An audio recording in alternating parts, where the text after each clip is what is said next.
नमस्कार दोस्तों, आज की कहानी है पति पत्नी की रिश्ते की एक कहानी। एक समय की बात है, एक छोटा जहाज दुर्घटनाग्रस्त हो गया। उस पर पति पत्नी का एक जोड़ा सफर कर रहा था।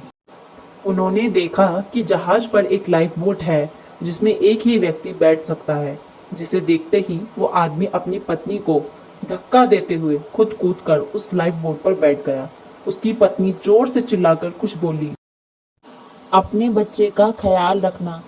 फिर वो जहाज डूब गया और वो आदमी अपने घर गया और अकेले ही अपनी मासूम बेटी का पालन पोषण कर उसे बड़ा किया।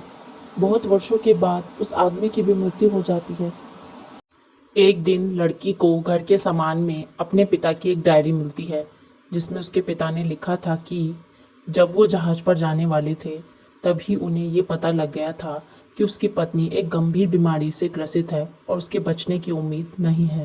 फिर भी उसको बचाने के लिए उसे लेकर जहाज से कहीं जा रहे थे, इस उम्मीद में कि कोई इलाज हो सके। लेकिन दुर्भाग्य से दुर्घटना हो गई। वो भी उसके साथ समुद्र की गहराइयों में डूब जाना चाहता था, लेकिन सिर्फ अपनी बेटी के लिए दुखी हृदय अपनी पत्नी को समुद्र में डूब जाने को अकेला छोड़ दिया। दोस्तों, इस छोटी सी कहानी से हमें बहुत कुछ सीखने को मिलता है। जैसे कि संसार में अच्छाई और बुराई दोनों हैं, लेकिन उनके पीछे दोनों में बहुत जटिलताएं भी हैं, जो परिस्थितियों पर निर्भर होती हैं और उन्हें समझना कठिन होता है।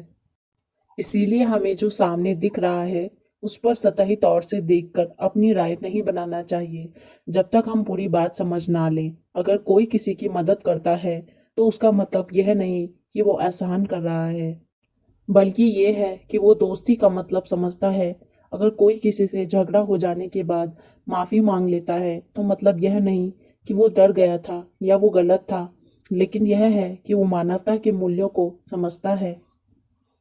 दोस्तों, अगर आपको मेरी यह छोटी सी कहानी पसंद आई हो तो मेरे चैनल को सब्सक्राइब ज़रूर करें और वीडियो को लाइक और शेयर भी ज़रूर करें। धन्यवाद दोस्तों।